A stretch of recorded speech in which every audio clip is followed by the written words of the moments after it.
আজকে তোমাদের জন্য নিয়ে এসেছি কাঁচা কলা দিয়ে মাছের ঝোলের আরো একটি দারুণ স্বাদের রেসিপি। খুব সহজেই এটি রান্না করে নিতে পারবে, আর রান্না করে খেয়ে দেখলেই বুঝতে পারবে এটা কতটা মজার হয়। আশা করছি তোমাদের ভীষণ পছন্দ হবে। তো ফ্রেন্ডস, আমি তৃপ্তি, আর তোমরা দেখছো তৃপ্তির রসোই ঘর। তাহলে চলো আর দেরি না করে রান্নাটা শুরু করে দিই। রেসিপিটি সম্পূর্ণ জানার জন্য স্কিপ না করে পুরো ভিডিওটির সাথেই থাকো। প্রথমেই তরকারিটি রান্না করার জন্য এখানে আমি 4টি কাঁচা কলা চামড়া ছিলে এরকম লম্বা লম্বা করে টুকরা করে নিয়েছি।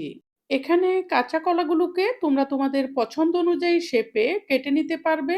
শুধু কাঁচা কলা রান্না করলে খেতে অতটা ভালো লাগে না, সেই জন্য আমি এগুলোর সাথে কিছু আলু দিব। এখানে আমি মাঝারি সাইজের 3টি আলু এরকম লম্বা লম্বা করে কেটে নিয়েছি। আলুগুলোকেও কাঁচা কলার সাথে মিল রেখে পছন্দ অনুযায়ী শেপে কেটে নিতে পারবে। এখন এগুলোকে সাইডে রেখে দিয়ে আমি তরকারিতে যে মাছগুলো দিব সেগুলোকে নিয়ে নিচ্ছি।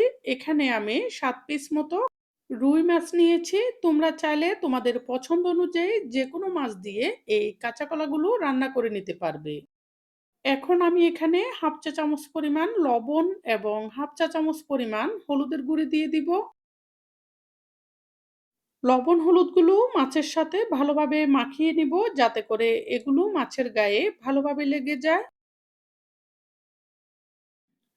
মাখানো হয়ে গেলে এগুলোকে সাইডে রেখে দিব, আর চুলায় একটি কড়াই বসিয়ে দিব। কড়াইয়ে দিয়ে দিব হাফ কাপ পরিমাণ সরিষার তেল। তোমরা চাইলে এখানে সয়াবিন তেল দিতে পারবে।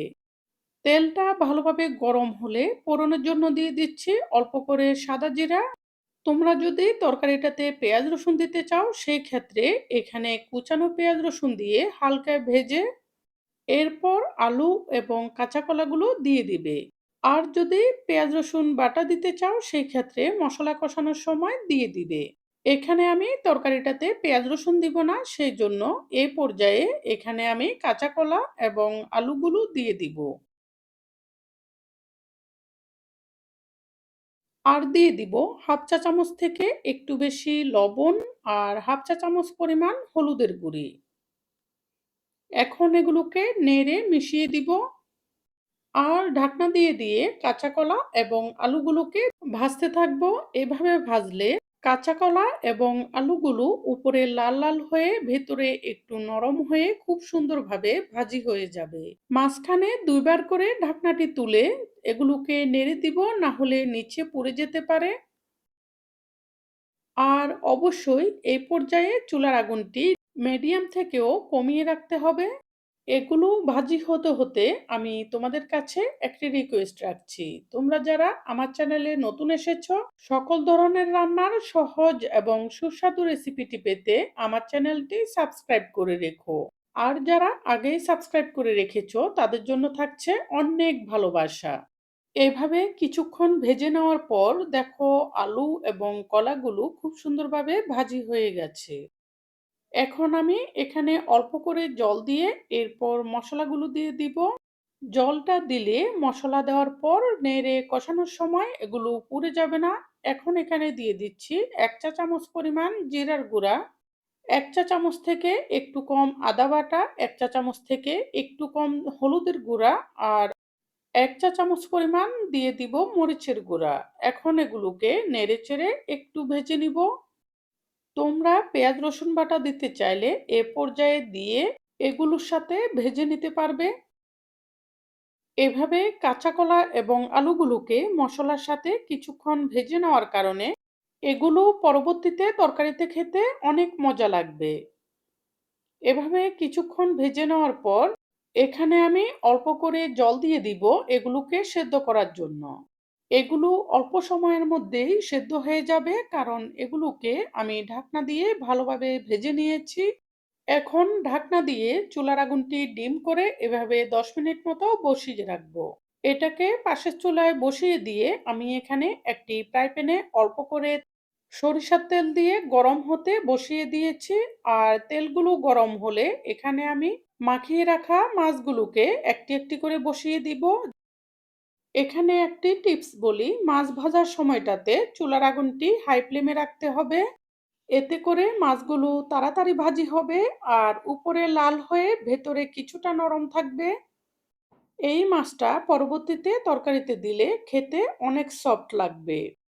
মাছের এক পিঠ লাল হয়ে ভাজি হয়ে গেলেই এরপর মাছগুলোকে উল্টে দিব। মাছ ঘন ঘন উল্টালে মাছ সহজে লাল হবে না আর এগুলো শক্ত হয়ে যাবে। এগুলো তরকারিতে দিলে খেতে অতটা ভালো লাগবে না। এভাবে মাছের ২ পিঠ লাল হয়ে ভাজি হয়ে গেলে এখান থেকে ফ্রাই প্যানটি নামিয়ে নিয়ে বড় কড়াইটি এখানে বসিয়ে দিব। এর মধ্যে কাঁচা কলা এবং আলুগুলো সেদ্ধ হয়ে গেছে। এখন আমি এখান থেকে কিছু আলু চামচ দিয়ে ডলে ম্যাশ করে দিব। এতে করে তরকারির ঝোলের ঘনত্বটা একটু বেশি হবে আর স্বাদেও বেড়ে যাবে। মেশানো হয়ে গেলে এখানে আমি ঝোলের জন্য পরিমাণ মতো জল দিয়ে দিব। শুরুতে একটি কথা বলা হয়নি, তরকারিটাতে অবশ্যই গরম জল ব্যবহার করতে হবে, না হলে কাঁচা কলাগুলো শক্ত হয়ে যাবে। জল দেওয়ার পর এগুলোকে নেড়ে মিশিয়ে দিয়েছি। এখন এখানে ভেজে রাখা মাছগুলো একটি একটি করে বসিয়ে দিব।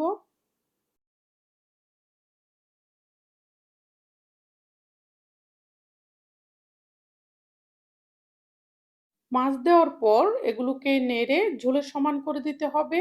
এ পর্যায়ে একটু সাবধানে নাড়তে হবে, কারণ কাঁচা কলাগুলো সেদ্ধ হয়ে একদম নরম হয়ে গেছে।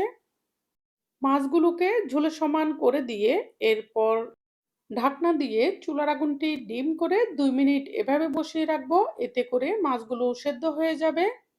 এখানে মাছগুলো সেদ্ধ হতে খুব বেশি সময় লাগবে না, কারণ মাছগুলোকে আমি ভালোভাবে ভেজে নিয়েছি। আমার মনে হচ্ছে তরকারিটাতে লবণ একটু কম হবে, সেজন্য অল্প করে লবণ দিয়ে দিয়েছি। আর হাফ চা চামচ থেকেও কম দিয়ে দিচ্ছি গরম মসলা। তরকারিতে লবণটা তোমরা তোমাদের স্বাদ অনুযায়ী দিবে। এখন আমি এগুলোকে নেড়ে মিশিয়ে দিব। আলতোভাবে নেড়ে দিচ্ছি যাতে করে মাছ এবং কাঁচা কলাগুলো ভেঙে না যায়। এরপর আগুনটা একটু বাড়িয়ে দিয়ে চুলাটি নিভিয়ে দিব। আর গরম গরম বাটিতে ঢেলে নিব। কিছুটা ঠান্ডা হলে এটি পরিবেশনের জন্য সম্পূর্ণ প্রস্তুত হবে। কাঁচা কলার এই রেসিপিটা তোমরা শুধু একবার রান্না করে দেখো, ঘরের ছোট বড় সবাই ভীষণ মজা করে খাবে। যদি রেসিপিটি পছন্দ হয়ে থাকে অবশ্যই লাইক, কমেন্ট এবং সাবস্ক্রাইব করে সাপোর্ট করবে আরও নতুন নতুন রেসিপি উপহার পাওয়ার জন্য।